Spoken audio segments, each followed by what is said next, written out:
Police स्टेशनमध्ये नेमकी काय घटना घडली आपण पाहूया। तर कल्याणच्या द्वारली गावाजवळील जाधव कुटुंबाची जमीन गणपत गायकवाडांनी घेतली। 2 दिवसांपूर्वी गायकवाड यांच्यासोबत काही महिलांनी जमिनी प्रकरणी वाद घातला। गायकवाड यांचा मुलगा वैभव काल कंपाऊंडच्या कामाच्या पाहणीसाठी गेला। तिकडे शिंदे गटाचे कल्याण शहर प्रमुख महेश गायकवाड सध्या पोहोचले होते। महेश गायकवाड यांनी सुरू असलेले कंपाऊंडचं काम पाडायला सुरुवात केली। भाजप आमदार गणपत गायकवाड यांनी मुलाला पोलिसात तक्रार देण्यास सांगितलं।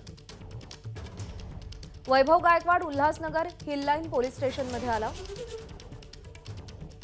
त्यापाठोपाठ शिंदे गटाचे महेश गायकवाड, राहुल पाटील आणि त्यांचे कार्यकर्ते देखील दाखल झाले। वरिष्ठ पोलीस निरीक्षक अनिल जगताप यांच्या केबिनमध्येच बाचाबाची सुरू झाली। मुलगा वैभव गायकवाड यांच्या फोननंतर आमदार गणपत गायकवाड पोलीस स्टेशनमध्ये पोहोचले। गणपत गायकवाड आणि त्यांचे कार्यकर्ते मोठ्या प्रमाणात पोलीस स्टेशनमध्ये जमा झाले। केबिनमध्ये तिघांची चर्चा सुरू असताना केबिन बाहेर कार्यकर्त्यांनी गोंधळ घातला। गोंधळ पाहण्यासाठी वरिष्ठ पोलीस निरीक्षक जगताप केबिन बाहेर गेले। तेवढ्यात आमदार गणपत गायकवाड आणि महेश गायकवाड या दोघांमध्ये वाद सुरू झाला।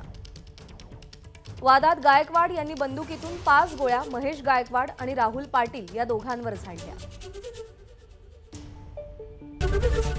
एबीपी माझा, उघडा डोळे बघा नीट।